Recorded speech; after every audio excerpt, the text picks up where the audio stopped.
Ya, halo pemirsa, selamat malam. Beragam informasi menarik kami siapkan untuk Anda, termasuk juga memantau bagaimana situasi banjir di wilayah Jakarta dan sekitarnya. Berikut Sindo Prime bersama saya Yudi Handoyo, inilah selengkapnya.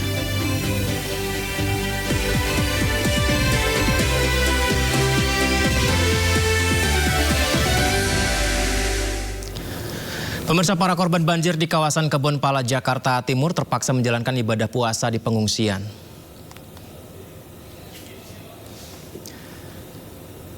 Ya, sebagian warga yang terdampak akibat banjir di Kebonpala mengungsi ke Sekolah Dasar Negeri Kampung Melayu 1 dan 2. Warga yang menjalani ibadah puasa pun hanya bisa menunggu bantuan makanan untuk disantap saat berbuka nanti.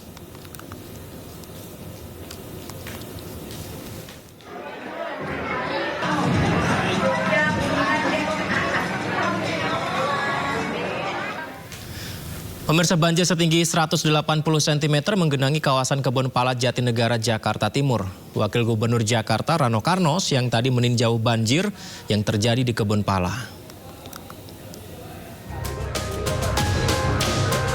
Dalam tinjauannya ke lokasi banjir di Kebonpala, Jakarta Timur, Wakil Gubernur Jakarta Rano Karno mendengarkan langsung keluhan warga yang aktivitasnya lumpuh akibat banjir. Pria yang akrab disapa Bang Dul ini pun menawarkan warga setempat untuk direlokasi. Pasalnya, persoalan banjir di kawasan Kebonpala memang sudah terjadi sejak dulu kala dan belum ada solusinya hingga saat ini. Saya menawarkan sebetulnya, makanya tadi saya bilang masih emak tuh tadi, mak udah berapa tahun? Udah 30 tahun ya, kebetulan saya ini dulu kecilnya di seberang, saya di tempat, jadi saya tahu di tempat. Jadi soal banjir ini buat saya nggak aneh. Makanya saya bilang ini mau begini terus. Yuk kita pindah deh ke rumah susun, kita ada rumah susun. Maksudnya di mana Bang? Ini di Jagakarsa ini ada tiga tower. Banjir di kawasan Kebonpala, Jatinegara, Jakarta Timur terjadi sejak Senin dini hari. Banjir terjadi akibat kiriman air dari Bogor. Sebelumnya Bendungan Katulampa di Bogor telah berstatus siaga 1 pada Minggu malam. Ketinggian banjir yang mencapai 180 cm membuat aktivitas warga lumpuh. Sebagian warga pun mulai mengungsi ke tempat yang lebih aman. Sejumlah petugas gabungan sudah mulai disiagakan di lokasi untuk melakukan proses evakuasi warga.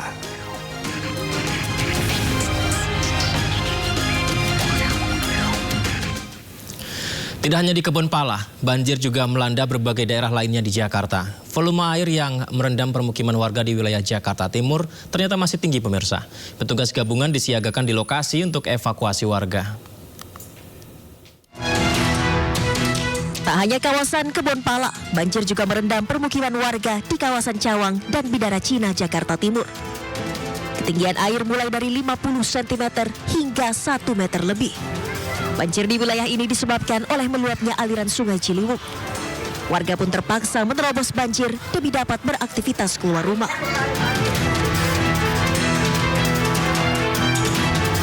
Sementara itu ratusan rumah di Jalan Tanjung Sanyang, Cawang, Jakarta Timur juga terendam banjir. Tingginya volume air membuat warga terpaksa keluar rumah meski belum ada posko pengungsian. Meski belum ada bantuan makanan karena sedang berpuasa, warga berharap ada tempat sementara yang nyaman untuk mengungsi.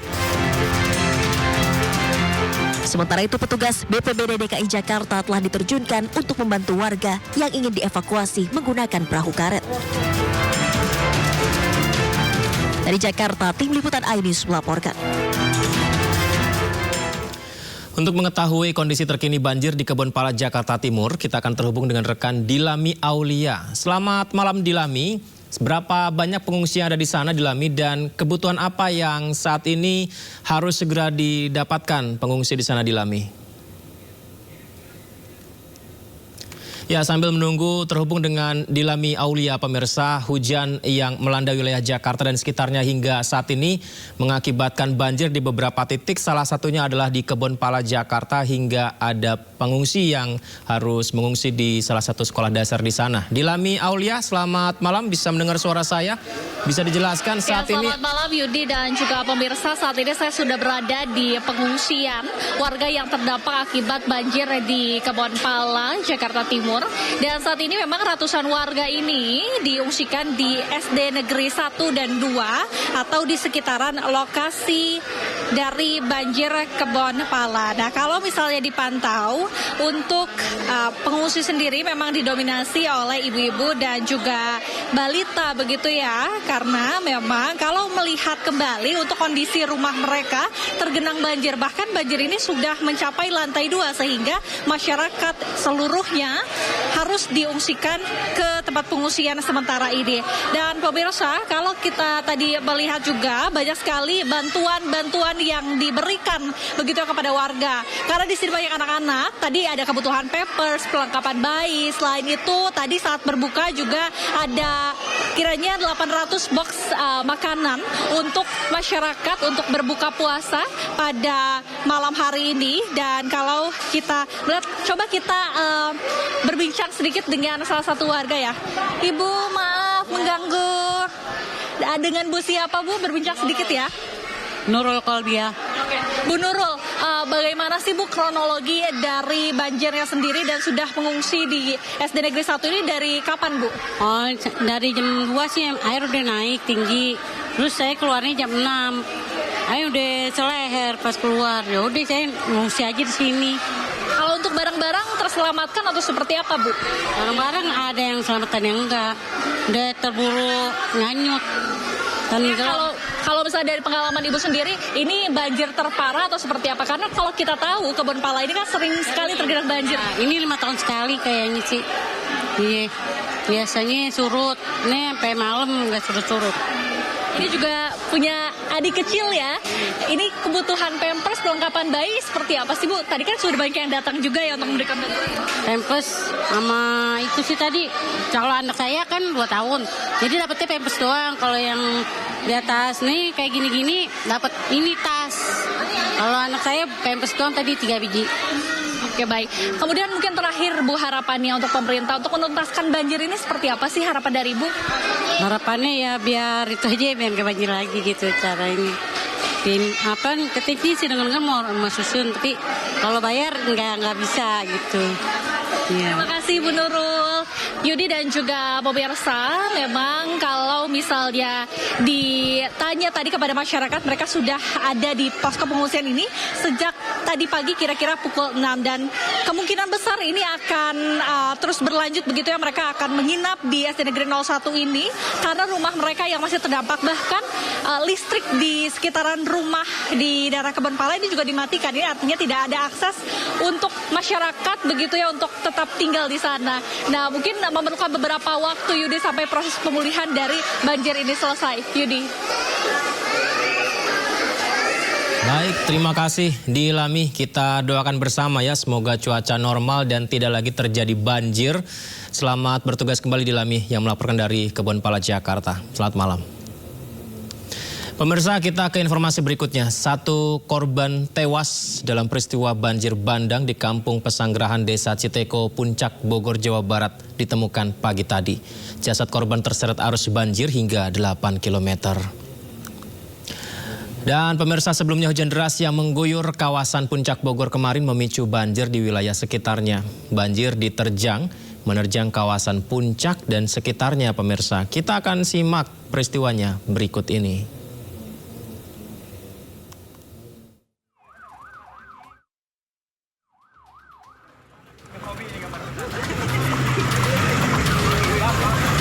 Tim SAR gabungan mengevakuasi Asep Mulyana, korban hanyut akibat terseret arus banjir bandang di Kampung Pesanggerahan, Desa Citeko, Puncak, Kecamatan Cisarua, Kabupaten Bogor, Jawa Barat, Senin pagi. Korban ditemukan jauh dari lokasi kejadian, yakni di Kecamatan Megamendung, atau sekitar 8 km dari lokasi terseret arus. Jasad korban ditemukan usai 12 jam pencarian dengan kondisi masih berpakaian lengkap dan terdapat luka di bagian kepala. Saat kejadian, korban bersama keluarganya tengah berada di dalam rumah, namun karena posisi rumah berada di bibir sungai, korban terseret arus banjir bersama rumahnya. Meninggal dunia. Atas nama siapa, Pak? Atas nama Bapak Asep Mulyana. titik hilangnya beliau sampai titik ditemukan di sini dari Cipeko, ditemukan di daerah Megamendung, kurang lebih sekitar 7-8 kilo. Banjir dan tanah longsor melanda 4 desa di kawasan Hulu Air Puncak, Kecamatan Cisarua, Kabupaten Bogor, Jawa Barat. Akibat hujan deras yang melanda wilayah tersebut sejak Minggu siang. Sejumlah rumah warga dan fasilitas umum mengalami kerusakan akibat peristiwa ini. Dari Bogor, Jawa Barat, Wildan Hidayat, iNews melaporkan.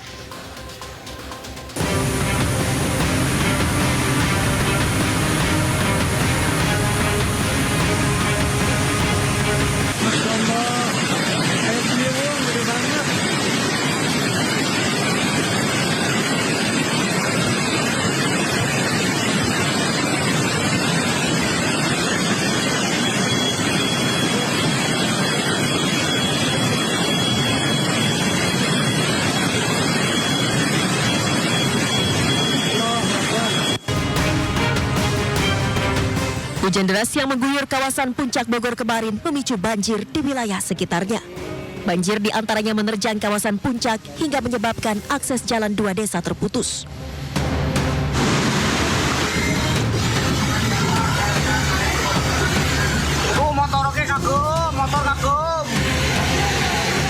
Warga panik menyaksikan derasnya air yang memasuki permukiman mereka. Sejumlah jalan di wilayah ini menjadi tersendat akibat longsor dan beberapa kendaraan terbawa arus. Bantuan, pensiunan landing, Banjir juga menyebabkan 2 desa, yakni Desa Tugu Utara dan Tugu Selatan di Kecamatan Cisarua terendam banjir. Rumah kerendam, toko kerendam,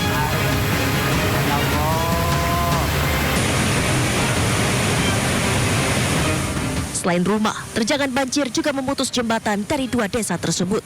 Sementara itu Pemkab Bogor telah berkoordinasi dengan dinas terkait dan masyarakat diimbau agar tetap waspada.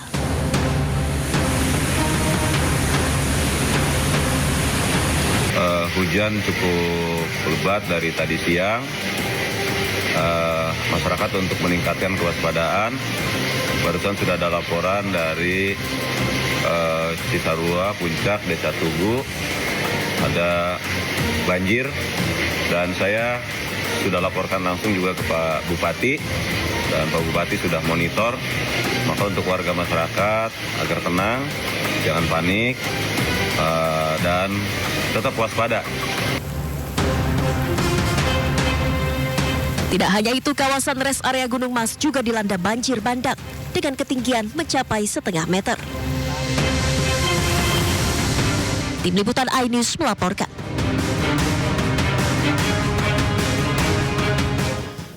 Ya pemirsa, banjir kiriman dari Bogor menyebabkan Kali Bekasi juga meluap dan merendam ratusan rumah warga di Kampung Lebak.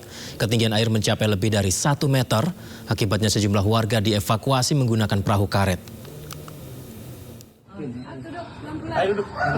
Kita minta duduk. Ibu lagi. Nah, aku enggak. Iya, kayaknya mau kerja. Oh iya. Iya. Kasih ya Pak. Iya. Garam lagi Bu. Petugas gabungan mengevakuasi warga terdampak banjir menggunakan perahu karet di Kampung Lebak, Kelurahan Teluk Pucung, Kecamatan Bekasi Utara, Kota Bekasi, Jawa Barat, Senin siang.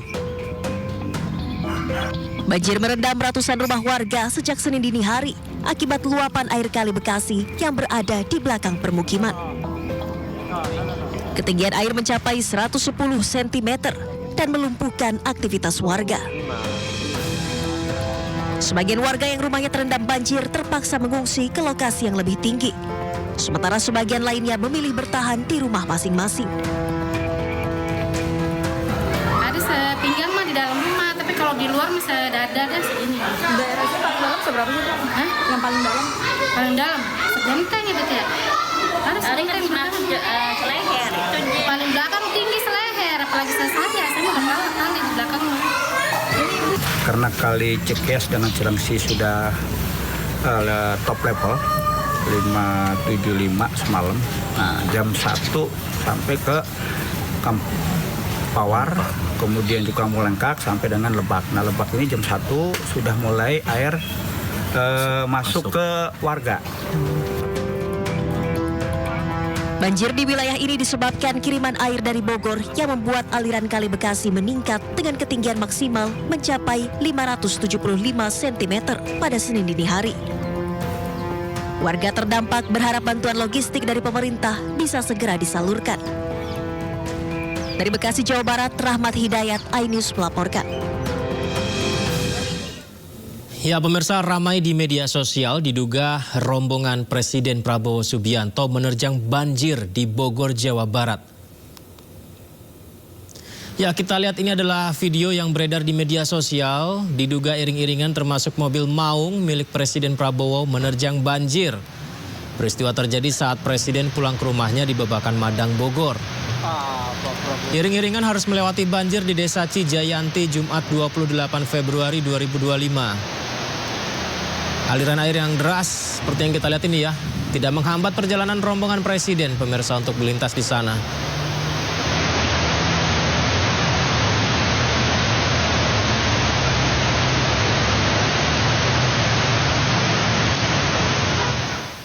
Ya, jalan lintas Sumatera yang menghubungkan Sumatera Barat dengan Jambi putus total akibat amblas diterjang banjir bandang. Sementara curah hujan yang tinggi membuat ribuan warga di 3 kecamatan di Kabupaten 50 Kota Sumatera Barat terendam banjir.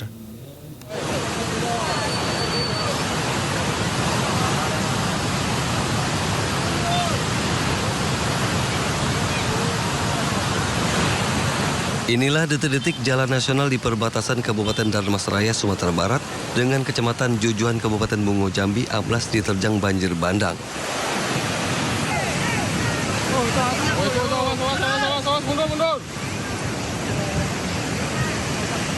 Akibatnya akses jalan lintas Sumatera ini putus total. Banjir bandang terjadi akibat curah hujan tinggi yang membuat Sungai Batang Tukum meluap. Sebagian warga terpaksa melewati jembatan darurat yang hanya bisa dilewati pejalan kaki dan pengendara roda 2. Polisi datang ke lokasi memasang garis polisi dan mengimbau pengendara untuk melewati jalan alternatif lintas barat dan lintas timur Sumatera. Untuk jalur alternatif 1 bisa menggunakan jalur dari Jujuan, kemudian melalui simpang Rantam Ikil, kemudian melewati Tujuan Hilir, Pulau Batu, kemudian keluar di Bukit Sari, Kota Baru, kemudian kembali ke jalan lintas menuju Kota Padang. Ya, kemudian yang kedua dari Jambi dapat melewati Simpang Somel, kemudian melewati Rimbo Bujang, kemudian sampai di Simpang Lopon, belok ke kiri, melewati Kecamatan Tujuh Koto, kemudian terus melalui Kota Baru, Damasraya, kemudian kembali ke jalan lintas.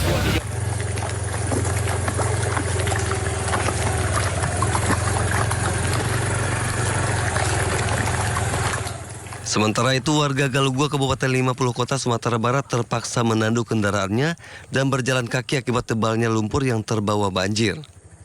Ketebalan lumpur 15 cm hingga 30 cm. Banjir juga menyebabkan Nagari Kotolamo dan Nagari Galugua, Kabupaten 50 Kota Sumatera Barat terisolir. Curah hujan yang tinggi juga membuat 7 nagari di 3 kecamatan terendam banjir. Kondisi terparah terjadi di Kecamatan Kapur 9. Banjir tidak hanya merendam akses jalan dan rumah warga, namun juga merendam sekolah serta merusak aliran listrik. Berkoordinasi dengan BPBD Provinsi, kita sedang melakukan pendataan untuk segera melakukan pemulihan terhadap kondisi yang terdampak ini. Kemudian sampai saat ini dilaporkan untuk kondisi listrik masih mati di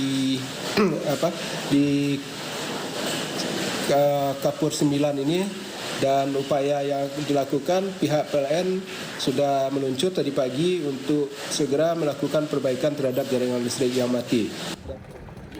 Hingga kini BPBD Kabupaten 50 Kota dan tim gabungan masih terus berupaya menembus daerah yang terisolir dan membersihkan material lumpur dan kayu di lokasi bencana. Dari Kabupaten Darmasraya dan Kabupaten 50 Kota Sumatera Barat, Budi Sunandar, Agung Listio, iNews melaporkan. Beralih ke informasi lain, pemirsa, musisi Firsa Besari menyampaikan tulisan klarifikasi di media sosialnya usai turut serta melakukan pendakian ke Puncak Jaya. Firsa menyebut merasakan duka mendalam usai dua pendaki wanita, Elsa Laksono dan Lili Wijayanti Pugiono, menghembuskan nafas terakhir akibat hipotermia.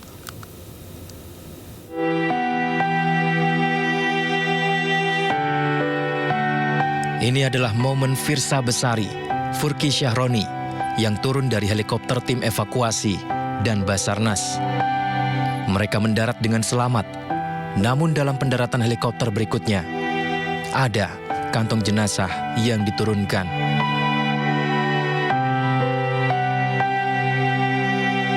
Musisi sekaligus penulis Firsa Besari ikut serta dalam rombongan pendakian di puncak tertinggi Indonesia, Puncak Jaya, Papua, atau Piramida Kartens.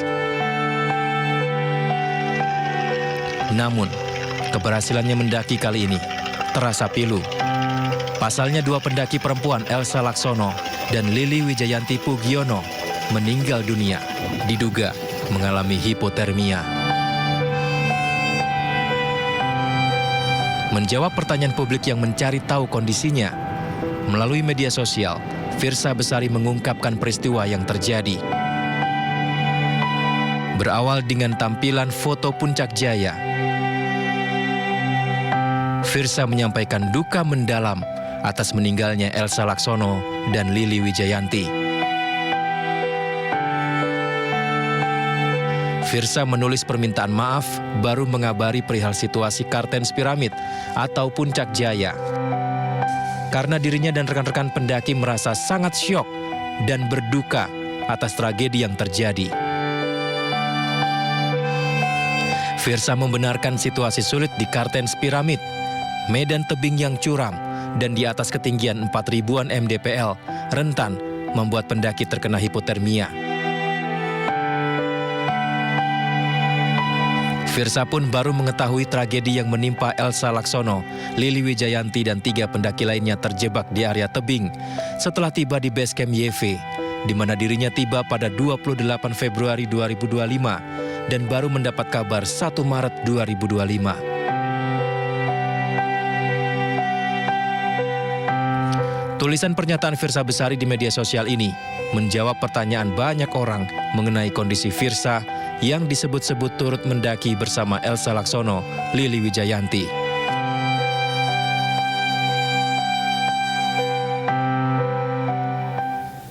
Jenazah pendaki Puncak Kartens Elsa Laksono dan Lili Wijayanti Pugiono telah diberangkatkan dari Bandara Moses Kilangi Timika, Papua Tengah menuju Jakarta. Pemirsa, sebelum diberangkatkan, kedua jenazah telah melalui tahapan pemularasan di Rumah Sakit Umum Daerah Mimika. Pemularasan kedua jenazah dilakukan di hari yang berbeda karena proses evakuasi dilakukan 2 tahap, di mana sebelumnya rombongan pendaki kedua korban dilaporkan terkena badai dan rentan membuat pendaki terkena hipotermia. Elsa Laksono dan Lili Wijayanti Pugiono meninggal dunia akibat mengalami hipotermia setelah turun dari pendakian Sabtu 1 Maret 2025. Kabar duka menyelimuti dunia pendakian gunung di Indonesia. 2 sahabat dekat Lili Wijayanti dan Elsa Laksono meninggal dunia dalam perjalanan turun dari Puncak Kartens Piramid yang berada di Pegunungan Jayawijaya, Papua.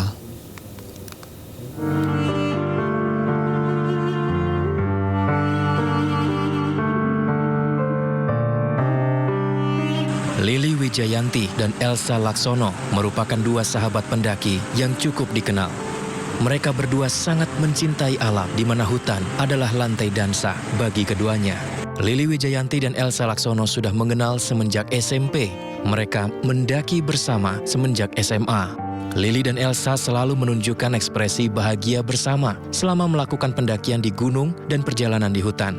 Berpisah ketika kuliah, bertemu kembali di umur 50 dan hiking lagi. Banyak gunung yang sudah didaki dengan suka duka bersama. Alam mengasah pertemanan mereka bersama-sama menari menggapai puncak gunung, bersahabat sejak lama, dan berjanji setia untuk mencintai alam. Sabtu 1 Maret 2025, Lili Wijayanti dan Elsa Laksono, dua wanita tangguh, meninggal dunia di pelukan Kartens. Persahabatan mereka abadi di Puncak Jaya. Pemirsa, curah hujan tinggi sejumlah daerah di Indonesia terendam banjir termasuk Jakarta. Diskusinya kami hadirkan usai jeda, tetaplah di Sindo Prime.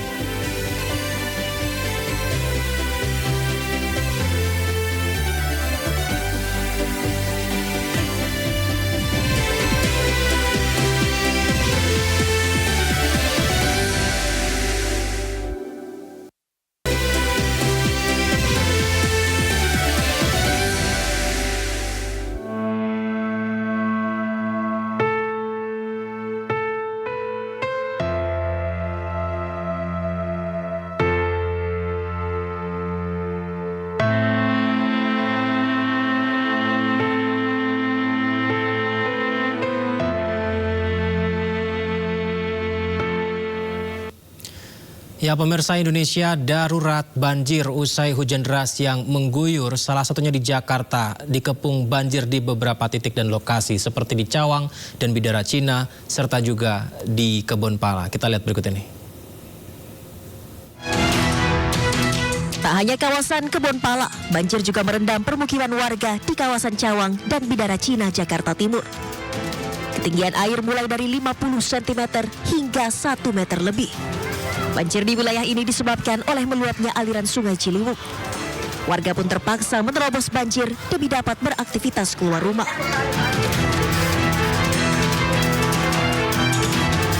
Sementara itu, ratusan rumah di Jalan Tanjung Sanyang, Cawang, Jakarta Timur juga terendam banjir.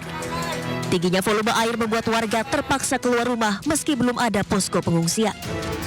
Meski belum ada bantuan makanan karena sedang berpuasa, warga berharap ada tempat sementara yang nyaman untuk mengungsi. Sementara itu, petugas BPBD DKI Jakarta telah diterjunkan untuk membantu warga yang ingin dievakuasi menggunakan perahu karet.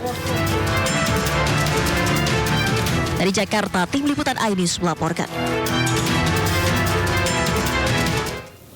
Tidak hanya di Pulau Jawa, banjir juga melanda Sumatera, seperti jalan lintas Sumatera yang menghubungkan Sumatera Barat dan Jambi yang juga putus total, pemirsa, di mana beberapa titik terdampak akibat banjir yang mengguyur.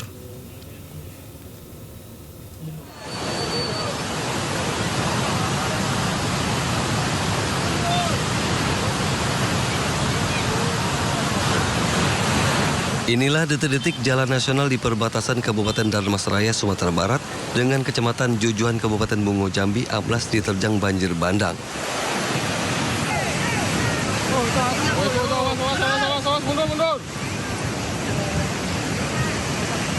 Akibatnya akses jalan lintas Sumatera ini putus total. Banjir bandang terjadi akibat curah hujan tinggi yang membuat Sungai Batang Tukum meluap. Sebagian warga terpaksa melewati jembatan darurat yang hanya bisa dilewati pejalan kaki dan pengendara roda 2. Polisi datang ke lokasi memasang garis polisi dan mengimbau pengendara untuk melewati jalan alternatif lintas barat dan lintas timur Sumatera. Untuk jalur alternatif 1 bisa menggunakan jalur dari Jujuhan, kemudian melalui Simpang Rantai Ikil, kemudian melewati Tujuan Hilir, Pulau Batu, kemudian keluar ke Bukit Sari, Kota Baru, kemudian kembali ke jalan lintas menuju Kota Padang. Ya, kemudian yang kedua, dari Jambi dapat melewati Simpang Somel, kemudian melewati Ribo Bujang, kemudian sampai di Simpang Lopon, belok ke kiri, melewati Kecamatan Tujuh Koto, kemudian terus melalui Kota Baru, Damasraya, kemudian kembali ke jalan lintas.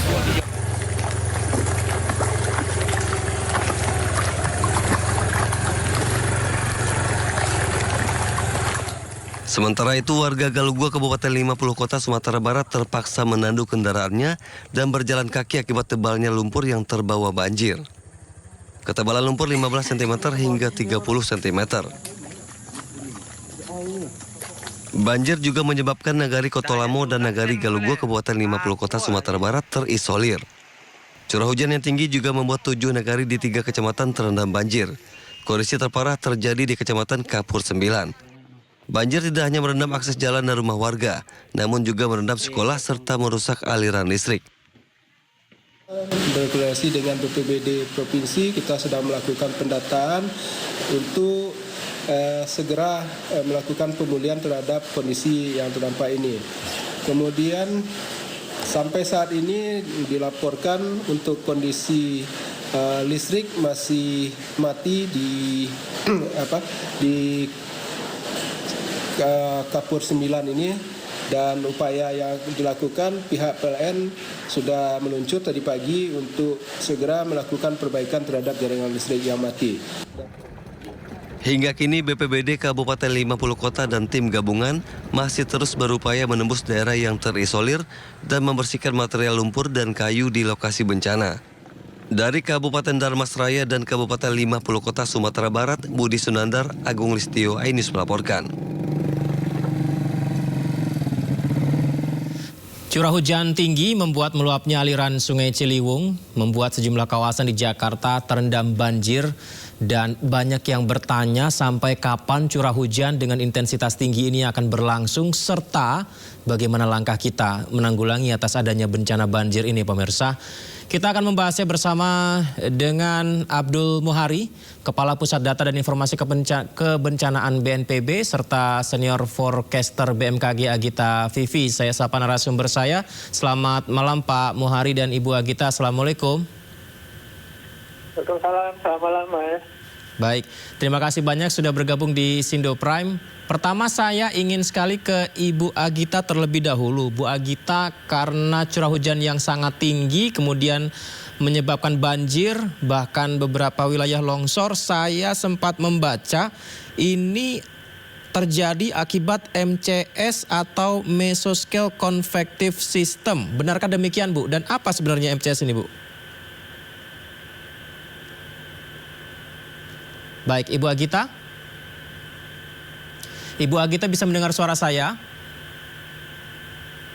Baik, sepertinya kita belum terhubung dengan Ibu Agita. Nanti kami akan perbaiki teknis audionya. Saya ke Pak Muhari terlebih dahulu. Pak Muhari, informasi yang kami terima saat ini berada di Cisarua ya Pak Muhari. Bagaimana kondisi terkini di Cisarua Pak Muhari? Ya, untuk daerah yang terdampak banjir bandang di Cisarua, itu saat ini sudah surut ya, masyarakat sudah yang sempat mengungsi hampir sebagian besar sudah kembali ke rumah masing-masing. Memang ada 24 unit rumah yang rusak berat, dan ini tadi kita sudah sampaikan bahwa kita akan membangunkan rumah yang baru bagi masyarakat, tapi tentu saja tidak di daerah yang sama ya. Karena kalau di daerah yang sama pasti akan mengulang kembali kondisi yang terjadi pada hari ini. Kita akan memikirkan bagaimana merelokasi masyarakat ke tempat yang lebih aman. Untuk korban yang sempat dikabarkan hilang, saat ini tadi pagi jam 10 sudah diketemukan dalam kondisi meninggal dunia. Sedangkan situasi lainnya di lapangan tadi kita sempat melihat dan meninjau beberapa titik jembatan yang putus. Total ada 7 titik jembatan yang putus, dan ini akan kita upayakan pembangunan jembatan beli supaya akses masyarakat ini bisa kembali terhubung, karena ini mengingat masih bulan Ramadan dan tentu saja kita harapkan pembangunan jembatan beli ini bisa selesai sebelum jelang Idul Fitri nanti, Mas. Pak Muhari, kalau informasi dari warga, apakah ini tidak diperkirakan oleh warga akan terjadi Pak banjir seperti ini? Banjir bandang kalau kami lihat juga sangat deras sekali aliran banjirnya begitu. Apakah hujan deras itu tidak disangka-sangka warga begitu Pak? Kalau untuk kejadian banjirnya sendiri, tadi kita berdialog dengan warga di 3 titik ya. Ini juga sebenarnya kondisi perulangan setiap tahun. Tetapi mungkin yang tahun ini itu memang intensitasnya jauh lebih besar. Tentu saja ini tidak lepas juga dengan kondisi kita tahu tadi malam Katulampa juga sempat siaga 1 ya dari jam 10 hingga pagi hari. Dan ini yang membuat kemudian sungai di beberapa tempat termasuk yang memicu banjir di kawasan puncak Cimanceri, Sungai Cimanceri meluap dan mengakibatkan banjir bandang itu. Tetapi ini bukan kejadian yang pertama, tetapi intensitas yang kali ini terjadi itu memang lebih besar. Dan ini tentu saja menjadi momen yang tepat untuk kita untuk mengevaluasi kembali ya tata guna lahan dan penataan ruang di kawasan puncak ya. Karena kalau misalkan penataan ruang ini tidak makin sedikit menyisakan untuk daerah serapan air ya kondisi-kondisi seperti ini akan terus berulang begitu. Daerah serapan airnya makin berkurang ya Pak Mohari. Baik, Ibu Agita bisa mendengar suara saya? Iya, bisa Mas. Baik, alhamdulillah, terima kasih. Ibu, kami mendengar bahwa hal peristiwa cuaca yang terjadi ini salah satunya adalah MCS atau Mesoscale Convective System. Ini sempat ditanyakan warga kepada kami, Bu. Sebenarnya apa yang dimaksud MCS dan kondisinya ini seperti apa, Bu? Baik Mas, kalau untuk MCS sendiri, seperti tadi disampaikan ya Mas, ini adalah pembentukan awan-awan konvektif begitu dalam luasan yang sangat besar. Kami melihat data dari citra satelit cuaca yang BMKG, ini awannya memang sudah terbentuk sejak kemarin siang dan bertahan hingga dini hari. Jadi kami melihat pertumbuhan awannya dimulai dari sekitar wilayah Jawa Tengah, kemudian melebar sampai ke wilayah Jawa Barat, bahkan ke wilayah Banten. Jadi memang untuk diameter awannya ini sudah lebih dari 200 atau 300 km seperti itu. Lantas apakah ada peringatan kemungkinan peningkatan curah hujan atau cuaca ekstrim tengah berlangsung di bulan-bulan ini, Ibu Agita? Baik, saat ini kita sudah berada di bulan Maret, di mana seharusnya kita sudah melewati puncak musim hujan seperti itu. Namun, seperti kita sadari, meskipun kita sudah tidak lagi berada di puncak musim hujan, kita masih tetap berada atau ada bahaya-bahaya lain yang mengancam seperti kondisi hujan dengan intensitas sedang atau lebat. Bahkan untuk wilayah puncak ini tergolong ekstrim di atas 150 mm yang biasanya terjadi pada masa-masa peralihan seperti di bulan Maret saat ini, Mas. Untuk BMKG sendiri terus melakukan menyampaikan informasi dan juga peringatan dini baik yang sifatnya musiman, 10 harian, bahkan setiap hari dan beberapa jam sebelum kejadian juga selalu kami sampaikan juga.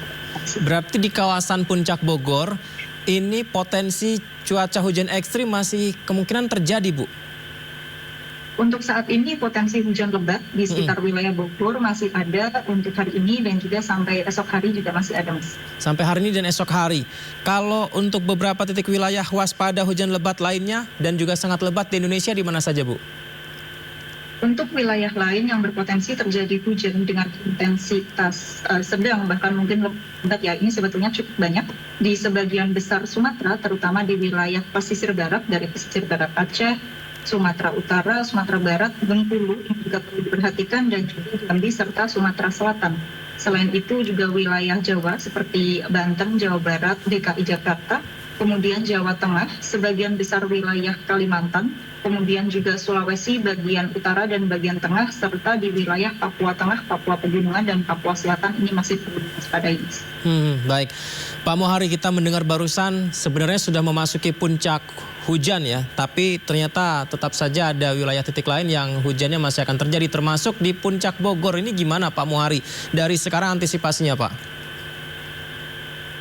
Kalau untuk antisipasi kita sudah sejak awal musim hujan dulu ya. Kita di akhir November kita sudah mengadakan koordinasi intensif dengan daerah dan termasuk menghimbau daerah untuk menetapkan status siaga darurat.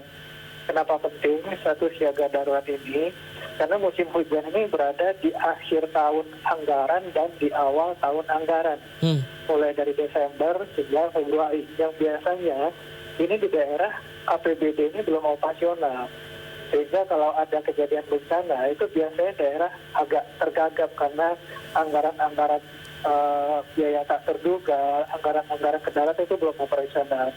Nah, dengan menetapkan status siaga darurat dari awal, ini membuka pintu bagi pemerintah pusat untuk bisa mengintervensi kalau terjadi bencana di daerah. Tanpa adanya status darurat ini, asumsinya kalau terjadi bencana itu bisa ditangani dengan resources dan sumber daya dari daerah. Dan ini sudah berjalan cukup baik sebenarnya. Jawa Tengah, Jawa Timur, Jawa Barat, Sulawesi Selatan, Sumatera Utara itu sudah menetapkan status siaga darurat untuk provinsi maupun kabupaten kota, sehingga ketika terjadi bencana, dukungan logistik, anggaran operasional dan seterusnya yang kami sudah dukung, BNPB sudah dukung, BNPB mengeluarkan hampir sekitar 90 sampai 120 miliar di akhir tahun lalu untuk mendukung ketersediaan logistik kedaruratan di daerah. Artinya seluruh kabupaten yang menetapkan status siaga darurat ini juga kita dukung dengan logistik kedaruratan yang diperlukan oleh pemerintah daerah ketika terjadi bencana. Nah, permasalahannya memang kita menerima informasi perakiraan cuaca ya dari BMKG. Misalkan Kabupaten A akan hujan lebat, hujan petir dan seterusnya. Tapi kan kita tidak tahu dengan informasi hujan itu banjirnya akan terjadi di mana. Iya. Longsornya akan terjadi di mana. Sehingga pada saat kita rapat koordinasi dengan pemerintah daerah pun kita sudah langsung berkoordinasi dengan TNI Polri. Kalau misalkan terjadi hujan dengan intensitas tinggi dengan durasi lebih dari 2 jam, kita mengharapkan aparat desa, Pamong Praja, TNI Polri, Babinsa, Babin Kaptimas itu bisa membantu kami untuk melihat kondisi-kondisi debit sungai di daerah, kondisi tanggul dan seterusnya, sehingga kalau terjadi peningkatan debit air mulai melimpas, nah ini yang kita harapkan kita bisa sesegera mungkin mengevakuasi masyarakat. Baik. Seperti halnya tadi malam, itu sejak Katulampa naik menjadi status siaga 1, itu sebenarnya BPBD DKI pun sudah mulai mensiagakan personil-personil mereka di daerah-daerah yang memang langganan banjir kalau Katulampa meningkat. Baik. Tetapi memang ya di Cisarua ini dan di Bogor itu yang kami sampaikan perakiraan cuaca itu belum operasional untuk kedaruratan. Uncertainty-nya di mana akan terjadi longsor, di mana akan terjadi banjir itu sangat tinggi. Sehingga memang benar-benar kita mengharapkan ketika banjir, maka personel-personel yang berbaju oranye, personel-personel yang berbaju coklat, berbaju hijau, itu bisa sama-sama turun ke lapangan melihat situasi dan segera mengevakuasi masyarakat sekiranya kondisi-kondisi kedaruratan mulai terlihat. Itu, Mas. Baik. Pak Muhari, Bu Agita, kita simak dulu bersama keterangan anggota Basarnas Kabupaten Bogor terkait adanya korban yang terbawa arus banjir ini di Puncak. Nah, di sini banyak titik yang memang terjadi banjir lintasan yang memang masuk ke rumah-rumah warga. Salah satunya berada di Desa Citeko, ya, berada di pinggir Sungai Cisarua, ya, jadi atas nama Asep Mulyana, ya, 40 tahun, ya, terbawa arus Sungai Cisarua, ya, sehingga sampai dengan saat ini korban masih belum ditemukan. Seperti itu. Baik, Ibu Agita, potensi hujan yang kemungkinan masih bisa terjadi nanti, ini apakah akan juga menyertai dengan angin yang sangat kencang sehingga berpotensi untuk berdampak pada lingkungan hingga terjadinya musibah lainnya, Bu? Baik, untuk potensi hujan yang ada saat ini, sebagai contoh yang kemarin terjadi di Puncak, itu kan karena awannya cukup besar gitu ya. Nah, biasanya tipe-tipe awan seperti ini adalah tipe awan cumulonimbus. Dan dia juga disertai adanya peristiwa angin kencang dan juga kilat atau petir bahkan. Jadi memang untuk hujan dari awan-awan sejenis ini bisa dibilang paket lengkap begitu ya. Hujan lebatnya ada, kemudian angin kencangnya ada, juga ada potensi kilat atau petir. Sehingga masyarakat juga selain terhadap dampak berupa banjir bandang, ini juga tetap perlu waspada dampak lain berupa pohon tumbang, kemudian juga kilat atau petir yang seringkali juga memakan korban jiwa begitu. Ini akan berlangsung hingga, bisa nggak diprediksi pasti gitu, Bu, bahwa curah hujan tinggi dengan angin kencang ini akan selesainya nanti hingga kapan gitu? Baik, untuk wilayah Jawa bagian barat ya secara umum ini potensinya masih ada di hari ini dan esok hari. Kemudian di hari-hari selanjutnya ini akan cenderung menurun. Tapi sebagaimana kita tahu di wilayah Indonesia ini kan sangat kompleks kondisi cuacanya ya Mas. Kita memiliki sumber mataharinya ada, uap airnya juga ada, datang dari lautan. Sehingga memang bisa dibilang tidak ada kondisi yang selalu aman atau kondisi yang selalu tidak aman. Jadi bisa jadi beberapa hari ini potensi cuaca signifikan ada, kemudian akan sedikit turun, tapi juga tidak menutup kemungkinan bahwa akan muncul kembali potensi serupa seperti itu, Mas. Ya, kita doakan bersama semoga cuaca normal kembali ya. Pak Muhari, apakah ada titik yang longsor atau titik di mana sulit diakses untuk dilakukan evakuasi, Pak Muhari, saat ini? Untuk Cisarua tidak ada, artinya semua titik, semua daerah terdampak itu bisa diakses. Karena saya tadi dari siang hingga sore ini kita meninjau 3 titik. Memang ada yang tadi saya sampaikan, ada 7 titik jembatan yang rubuh begitu, terbawa banjir, tapi itu bisa diakses melalui jalan yang memutar. Tapi ini juga akan kita segera sambungkan kembali dengan pembangunan jembatan Bali. Artinya tidak ada daerah yang terisolir akibat bencana tadi malam. Kami mendapatkan informasi bahwa juga peristiwa ini berdampak pada titik lain seperti di wilayah Cibunar, Parung Panjang dan beberapa titik yang juga desanya terendam banjir. Apakah menerima informasi hal seperti itu, Pak Muhari? Iya, dari Kabupaten Bogor sendiri itu ada 4 kecamatan ya yang terdampak banjir: Bojonggede, Cisarua, Rumpin, dan Parung Panjang.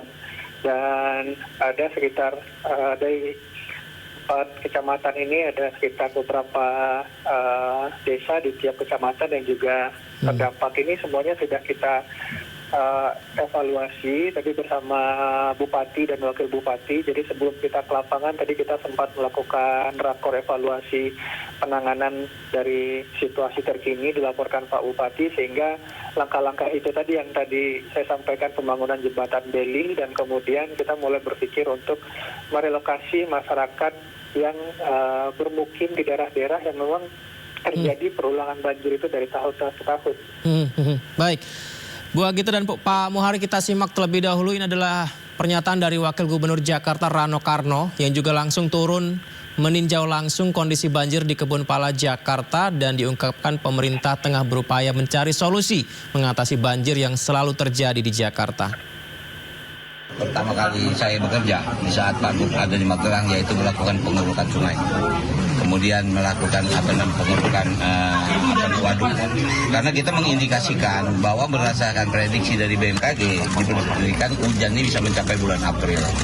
Nah, jadi wadahnya itu harus kita perdalam. Tinggal debit air berapa besar itu tergantung Tuhan menurunkan berapa besar. Yang kita adalah mengantisipasi di sini. Karena itulah kenapa kita lakukan pengurukan sungai, kita lakukan pengurukan waduk untuk melakukan daya tampung secara maksimal. Tapi memang hari ini dari semalam kita juga mendapat laporan bahwa Katu Lampa itu melebihi batas. Bahkan mungkin diprediksi akan makanya keluarlah perintah siaga 1 Jakarta.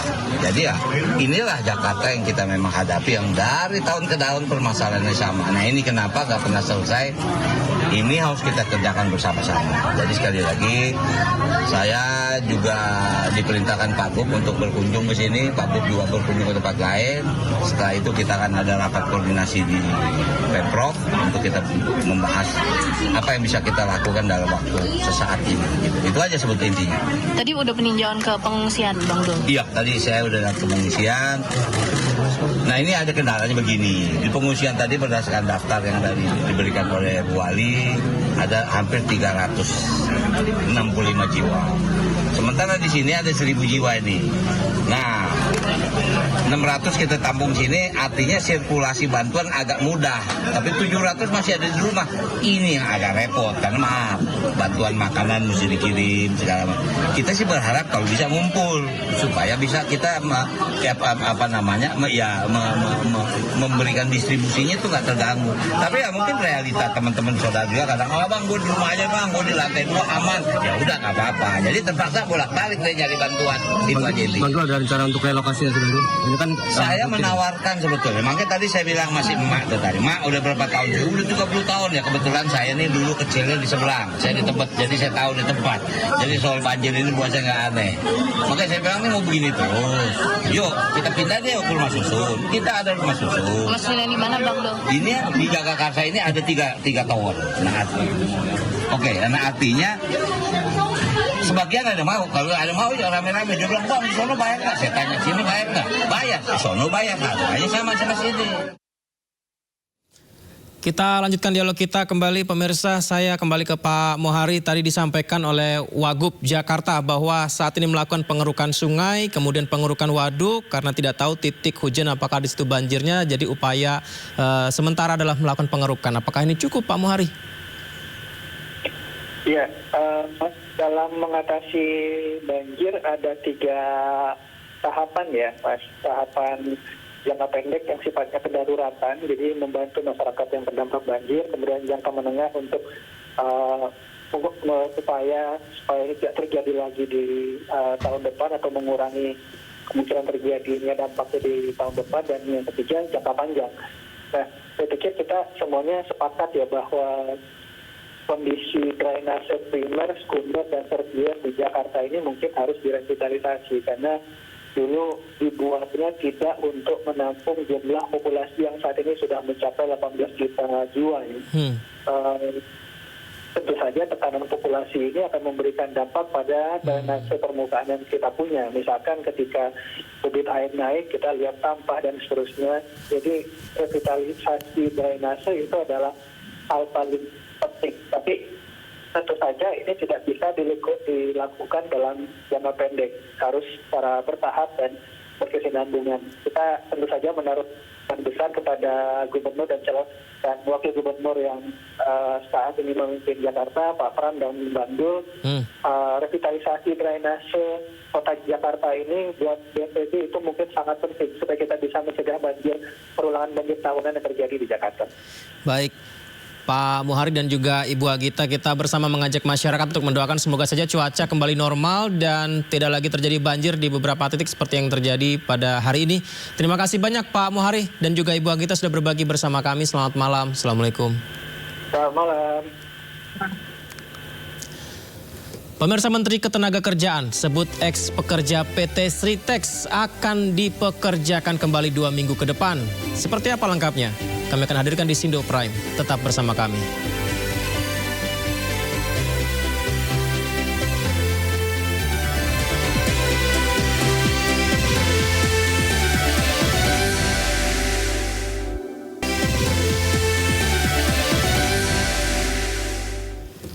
Terima kasih masih bersama kami di Sindo Prime. Pemirsa, sebuah kapal yang berada di Pelabuhan Rakyat Ancol Pademangan, Jakarta Utara terbakar. Petugas damkar meluncur ke lokasi.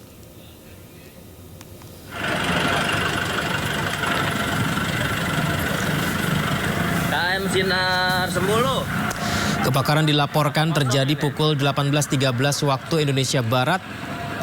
Belum diketahui penyebab kebakaran. Sejauh ini belum ada informasi mengenai korban jiwa dalam kejadian ini, di mana petugas damkar sudah meluncur ke lokasi seperti yang Anda saksikan saat ini, pemirsa.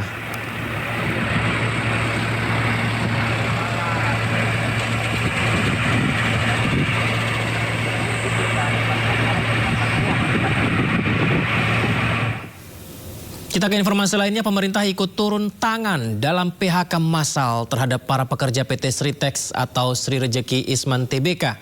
Menteri Ketenagakerjaan Yasir Lim mengatakan para ex pekerja Sritex akan dipekerjakan kembali dalam 2 minggu ke depan. Hal ini disampaikan Menteri Ketenagakerjaan usai rapat kerja bersama Presiden Prabowo Subianto, kemudian bersama Menteri BUMN Erick Thohir dan Kurator Sritex Nurma Sadikin serta Koordinator Serikat Pekerja Sritex Group Slamet Kaswanto. Usai Kurator PT Sritex memastikan sudah ada investor yang akan mengambil alih aset dan berpeluang mempekerjakan kembali ex pekerja PT Sritex. Terkait hal ini, Kementerian Ketenagakerjaan juga akan terus mengawal hak-hak pekerja PT Sritex Group.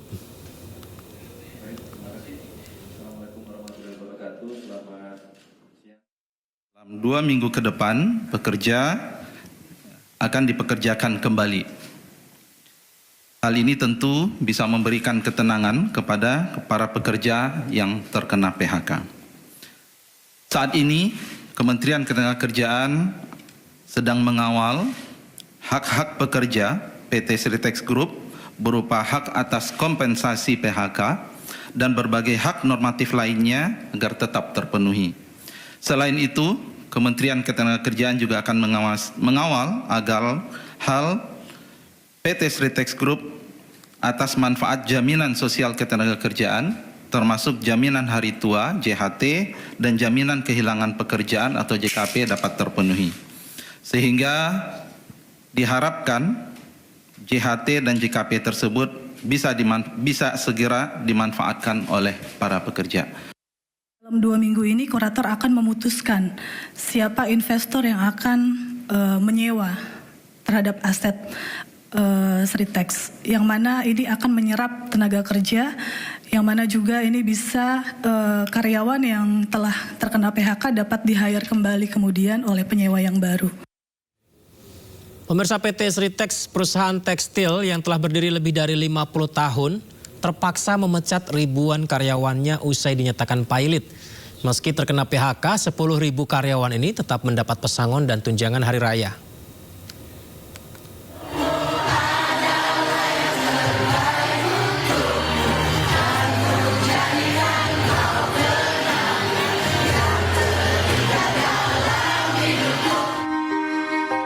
Direktur Utama Sritex, Iwan Kurniawan Lukminto, tak kuasa menahan tangis saat berpisah dengan ribuan karyawannya.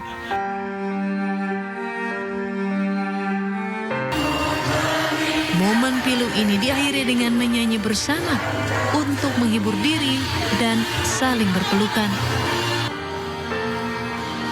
Ribuan karyawan Sritex tak menyangka ini adalah momen terakhir mereka bekerja.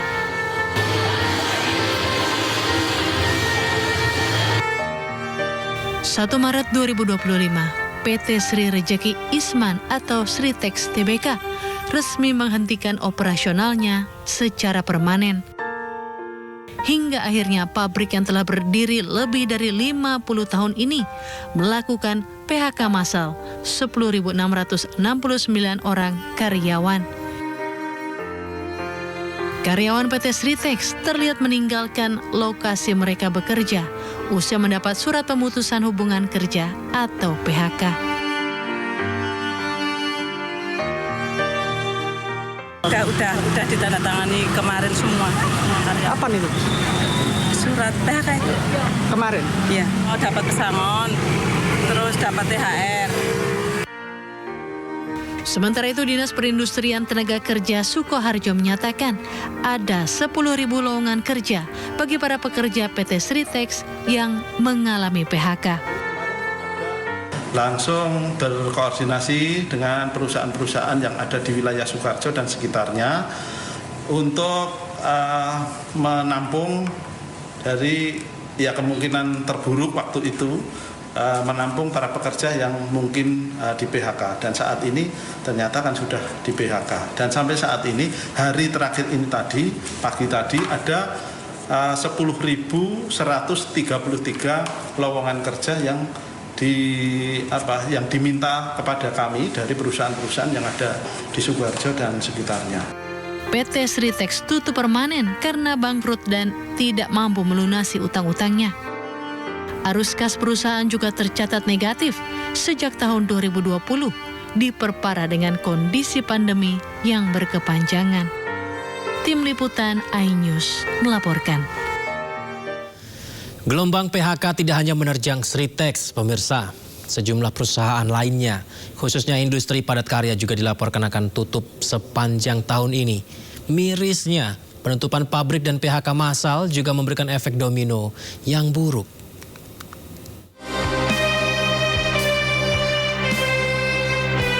Ancaman gelombang PHK menghantui tenaga kerja Indonesia.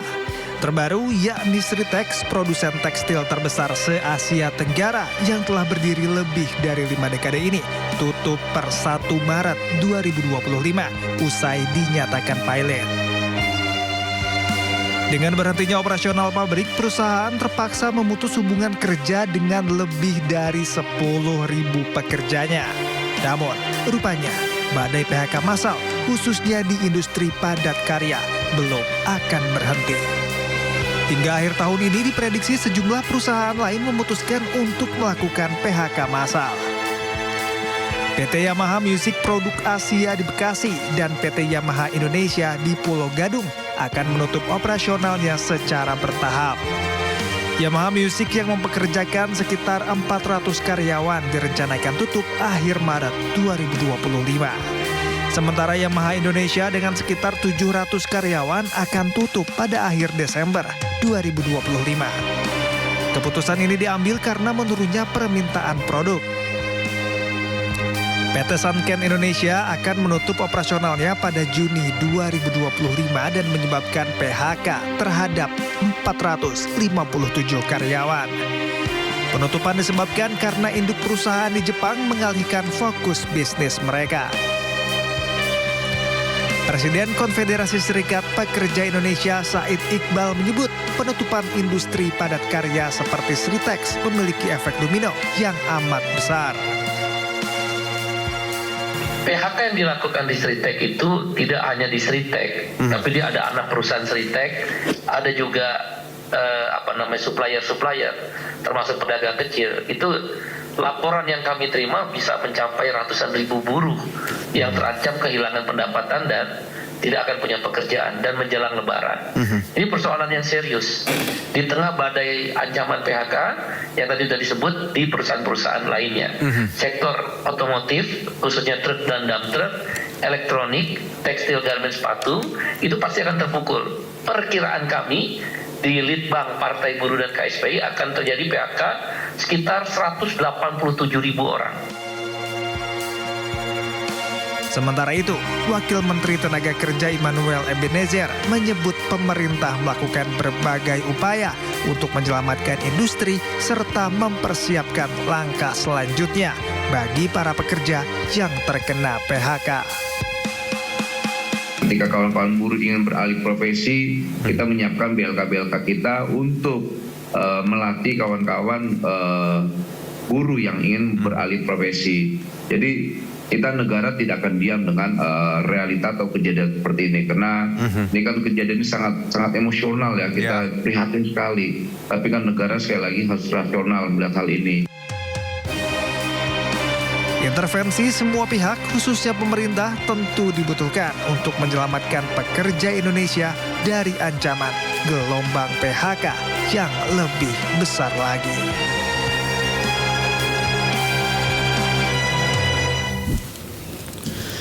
Pemirsa, Direktur Utama PT Pertamina akhirnya menyampaikan permohonan maaf atas mega korupsi yang terjadi pada tata kelola minyak mentah dan produk kilang minyak. Mega korupsi yang terjadi pada tata kelola minyak mentah dan produk kilang di PT Pertamina membuat perusahaan plat merah tersebut terguncang. Direktur Utama PT Pertamina menyampaikan permohonan maaf dan telah menyiapkan layanan krisis center. PT Pertamina mengapresiasi prosesi hukum yang dilakukan Kejagung terkait mega korupsi yang terjadi pada anak perusahaannya sejak 2018 hingga 2023. Untuk itu Pertamina akan mendukung dan membantu jika diperlukan untuk diminta data dan keterangan agar mempermudah proses hukum yang berjalan. Ini tentunya adalah peristiwa yang memukul kita semua, menyedihkan juga bagi kami, dan tentunya kami ini adalah salah satu ujian besar yang dihadapi oleh Pertamina. Kami sangat mengapresiasi penindakan hukum yang dilakukan oleh pihak Kejaksaan Agung atas dugaan pelanggaran hukum yang dilakukan oleh anak perusahaan PT Pertamina Persero menyangkut tata kelola impor minyak mentah dan produk kilang pada tahun 2018 sampai 2023. Kami sangat mendukung upaya dari Kejaksaan Agung dan tentunya akan terus membantu apabila dibutuhkan data-data ataupun dibutuhkan keterangan-keterangan tambahan agar supaya proses ini dapat diproses dan berjalan sesuai dengan ketentuan. Menjembatani keresahan masyarakat, Pertamina menyiapkan layanan aduan di nomor 0814 1708 1945.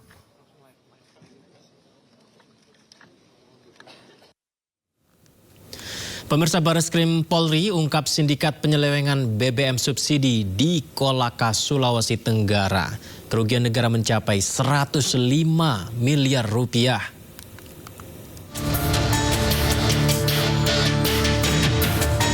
Penyidik Bareskrim Polri menemukan gudang penampungan BBM subsidi ilegal di Kelurahan Balandete, Kecamatan Kolaka, Kabupaten Kolaka, Sulawesi Tenggara.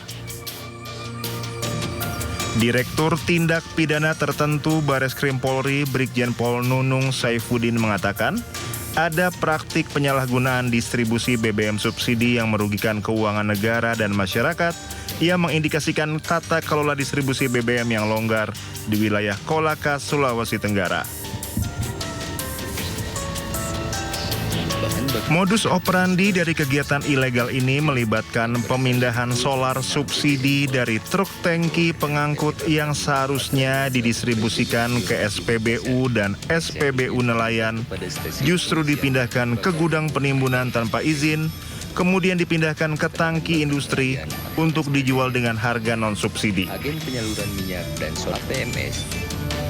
Jumlah total BBM subsidi yang disita mencapai 10.957 liter yang merupakan sisa hasil penyalahgunaan sebelumnya. Dipindahkan ke mobil tangki solar industri, kemudian dijual. Kegiatan ilegal ini berpotensi menyebabkan kerugian negara yang besar dengan estimasi kerugian mencapai lebih dari 105 miliar rupiah selama 2 tahun terakhir di wilayah Kolaka.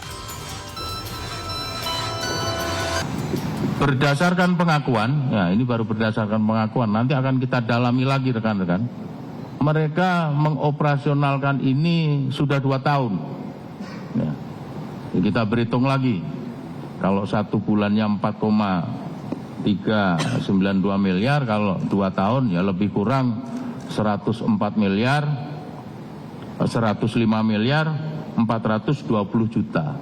Kira-kira itulah keuntungan yang mereka sudah peroleh dari hasil kecurangannya atau kerugian negara yang ditimbulkan akibat kecurangan dalam tata kelola ini. Bahan bakar minyak jenis solar bersubsidi. Penyidik telah memeriksa 15 saksi termasuk oknum dari PT Pertamina, pemilik SPBU nelayan, dan penyedia armada pengangkut BBM. Yang seharusnya dikirimkan kepada stasiun pengisian bahan bakar. Tindak pidana terkait penyalahgunaan distribusi BBM subsidi ini dapat dikenakan sanksi pidana penjara hingga 6 tahun dan denda paling banyak 60 miliar rupiah sesuai dengan pasal 40 Undang-Undang Nomor 6 Tahun 2023 tentang penetapan peraturan pemerintah pengganti Undang-Undang Nomor 2 Tahun 2022 tentang Cipta Kerja. Dijual kembali dengan harga solar industri atau non-subsidi. Tim Liputan iNews melaporkan. Yang melakukan kegiatan pertambangan dan juga dijual kepada kapal. Kita beralih ke informasi lain. Pemirsa, oknum anggota TNI AL kelas Kepala KLK Bambang Apri Atmojo mengaku meletuskan 5 tembakan saat insiden penembakan di res area kilometer 45 tol Tangerang Merak yang menewaskan bos rental mobil Ilyas Abdurrahman. Hal itu disampaikan terdakwa saat sidang dengan agenda pemeriksaan terdakwa di Pengadilan Militer 208 Jakarta Timur.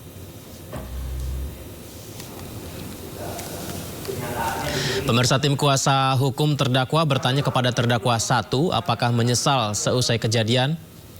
Sambil menangis, terdakwa menyesali perbuatannya menembak bos pemilik rental mobil Ilyas Abdurrahman.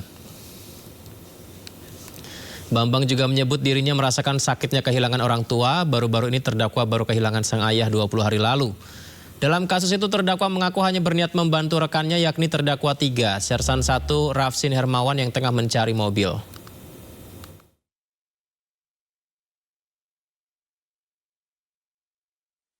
Setelah kejadian yang saudara alami ini, apakah saudara menyesal? Sangat menyesal. Sangat menyesal ya? Masih ada keinginan untuk meminta maaf kepada Masih. korban? Masih. Sampai saat ini kami masih merasa bersalah. Masih merasa bersalah? Siap. Kami merasa bersalah kepada almarhum, terutama almarhum dan anak-anak korban ini.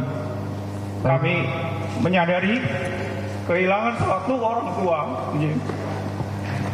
Itu sangat menyakitkan. Karena pada saat kejadian, orang tua kami juga baru meninggal. Dan kami paham bagaimana kehilangan sosok orang tua, apalagi ayah. Pakai mic-nya terdakwa. Mic-nya. Siap, yang mulia. Kami paham kehilangan sosok ayah. Karena pada saat itu orang tua kami juga baru 20 hari meninggal dunia. Dan malam itu niat kami bukanlah untuk membuat kejahatan, hanya membantu mencarikan rekan kami mobil dan untuk menghilangkan kesedihan dalam hati kami. Makanya kami bersedia ikut. Sekretaris Jenderal PDIP Hasto Kristianto kembali mengajukan sidang gugatan pra-peradilan kedua setelah sebelumnya sidang pra-peradilan pertamanya tidak diterima oleh Hakim Pengadilan Negeri Jakarta Selatan. Ya, pemirsa, sidang pra-peradilan kedua ini ditunda oleh Hakim karena pihak KPK tidak hadir dalam persidangan. Hakim mengatakan KPK meminta penundaan selama 2 minggu, namun Hakim memutuskan menunda sidang pra-peradilan ini hanya 1 minggu saja. Sidang pra-peradilan Hasto kembali digelar hari Senin 10 Maret 2025. Pemirsa, menunggu waktu berbuka puasa di Kairo, Mesir dengan menikmati keindahan Masjid Al-Azhar yang berusia 1000 tahun. Seperti apa megahnya dan indahnya? Tetaplah di Sindo Prime. Kami hadirkan untuk Anda setelah jeda.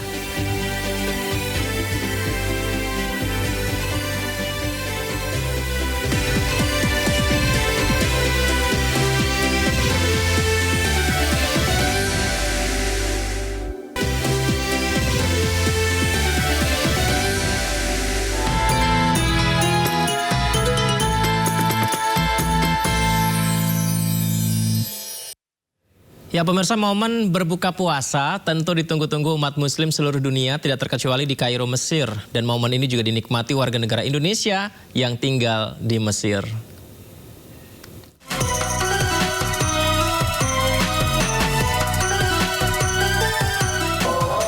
Darasa menjadi salah satu area terkenal di kota Kairo, Mesir bagi masyarakat untuk menghabiskan waktu menunggu berbuka puasa Ramadan, termasuk warga negara Indonesia di sana. Tak hanya menikmati suasana syahdu, berburu makanan berbuka puasa atau takjil juga menjadi aktivitas yang menyenangkan di lokasi sekitar Masjid Al-Azhar ini. Salah satu yang banyak diburu yakni beraneka ragam jus buah dan susu yang biasa disebut sobia. Minuman segar ini dijual di dalam botol-botol plastik dan tentunya mampu menghilangkan dahaga serta menambah energi setelah seharian berpuasa. Berbagai aktivitas juga digelar pengurus Masjid Al-Azhar untuk menyiapkan kebutuhan berbuka puasa bagi jemaah masjid. Uniknya, relawannya banyak yang berstatus WNI. Sebelum berbuka, Syekh Masjid Al-Azhar biasanya mengajak jemaah untuk membaca 1 juz Al-Quran setiap harinya. Syekh lalu memberikan tausiah.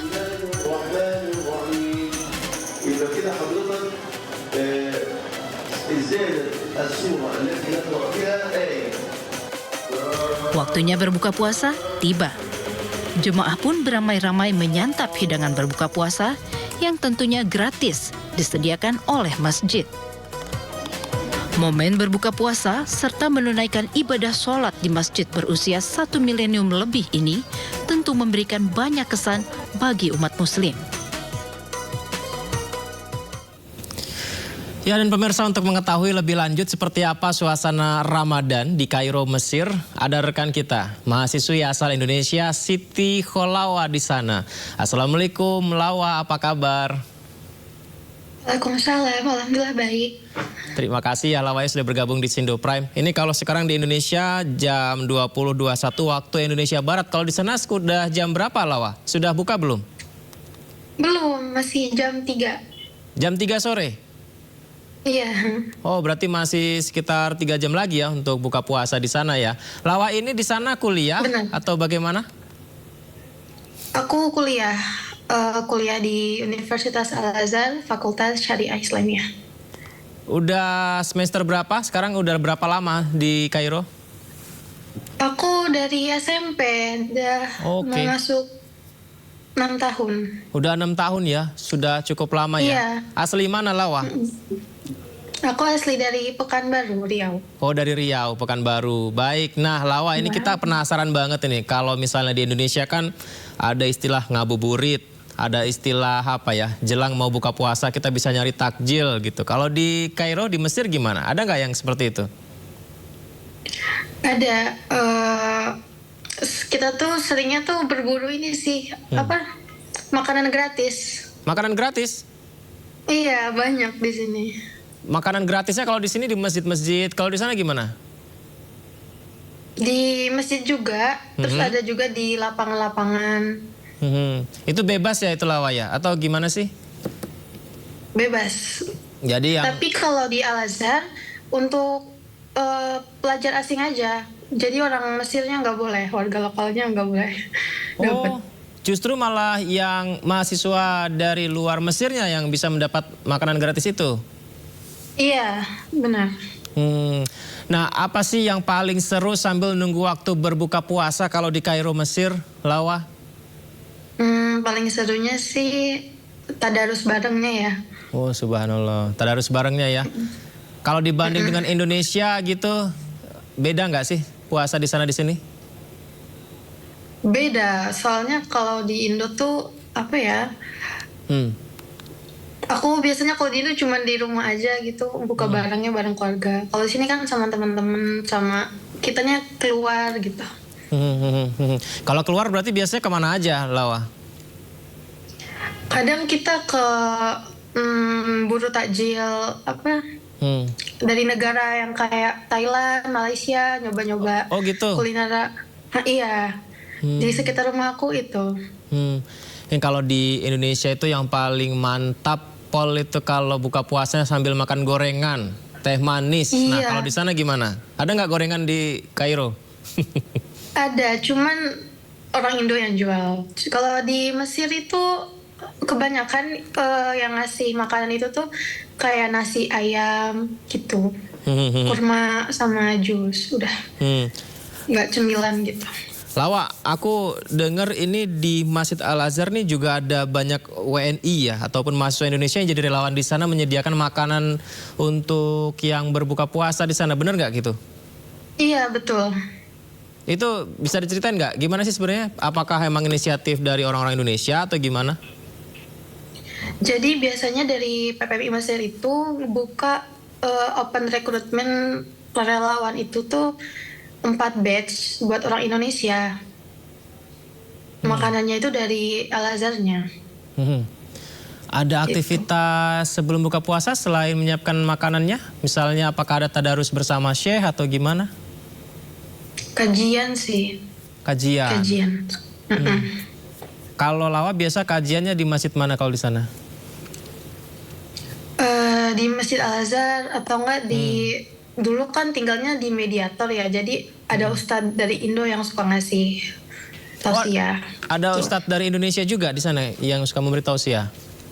Iya. Oke, baik. Ini kalau Lawa sendiri sempat berbuka puasa di Masjid Al-Azhar yang terkenal di sana, bisa diceritakan nggak? Seperti apa keseruannya kalau buka puasa di Masjid Al-Azhar yang terkenal di sana? Karena saya dapat gambarnya juga nih di sini. Serunya tuh kita bisa ketemu sama orang luar negeri ya pastinya. Terus juga ngejar waktunya, kan dibukanya tuh jam 4, itu tuh udah ramai banget antriannya. Jadi emang harus cepet-cepet dapat.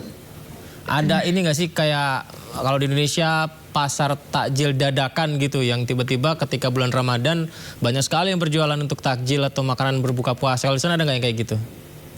Ada. Ya. Menunya apa saja, Lawa? Kalau dari Indonesia sih gorengan. Terus juga. kalau misalnya dari Thailand itu kayak kue apa ya namanya? Gitu. Selain itu, kalau makanan khas dari Mesirnya sendiri apa sih, Lawa? Kunafa atau enggak basbusa. Tapi banyaknya itu jual jus-jus gitu sih. Jus-jus saya juga lihat nih gambar-gambar apa botol dengan warna-warni ya. Jus-jus apa sih ini? Jus apa saja sih, Lawa? Ada jus mangga, subia, sama tamarin. Sama delima. Tamarin yang agak asam ya? Yang asam ya? Iya benar. Kan di sana juga ada yang berjualan menu Indonesia ya. Kalau warga Mesir sendiri, apakah juga menyukai makanan khas Indonesia? Enggak. Mesir kurang suka karena mereka suka kurang pedas. Jadi apalagi, yang membeli banyak orang Indonesianya ya, mahasiswa Indonesia di sana ya? Iya, betul. Banyak ya, Lawa ya, mahasiswa Indonesia di Mesir? Banyak banget. Ada kegiatan khusus nggak sih kalau misalnya antar berkumpul sesama Indonesia, mahasiswa Indonesia gitu selama bulan Ramadan ini? Ada, biasanya buka bersama. Tapi beberapa organisasi atau enggak kumpulan Al-Mater. Kalau sholat Idul Fitrinya sendiri, apakah ada rencana bersama-sama dengan sesama Indonesia di sana atau gimana? Beda-beda tempat. Nggak ada agenda tersendiri ya? Misalnya dengan KBRI sana misalnya? Oh, kalau KBRI sih biasanya itu adain halal bihalal. Halal bihalal ya? Udah itu aja, nggak ngadain di masjidnya. Lawa ini keluarga di Indonesia atau di sana? Lawa tuh 3 bersaudara di sini sekolahnya. Oh berarti 3 bersaudara semuanya tinggal di sana? Iya. Berarti udah lama dong nggak pulang ke Indonesia? Aku tahun kemarin baru pulang. Tahun kemarin pulang. Lebaran nanti pulang ke Pekanbaru atau enggak? Kayaknya enggak, soalnya habis puasa ujian. Oh, ujian. Lawa, kita doakan semoga ujiannya lancar ya, sehingga mendapat nilai yang bagus, Lawa. Dan juga salam untuk teman-teman Indonesia yang ada di Kairo, Mesir ya, Lawa ya. Terima kasih sudah berbagi ya, Lawa. Cerita-ceritanya menarik sekali bersama kami. Assalamualaikum. Waalaikumsalam.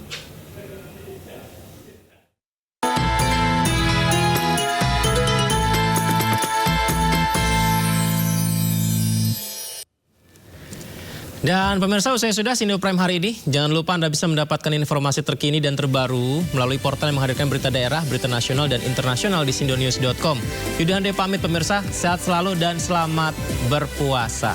Sampai jumpa.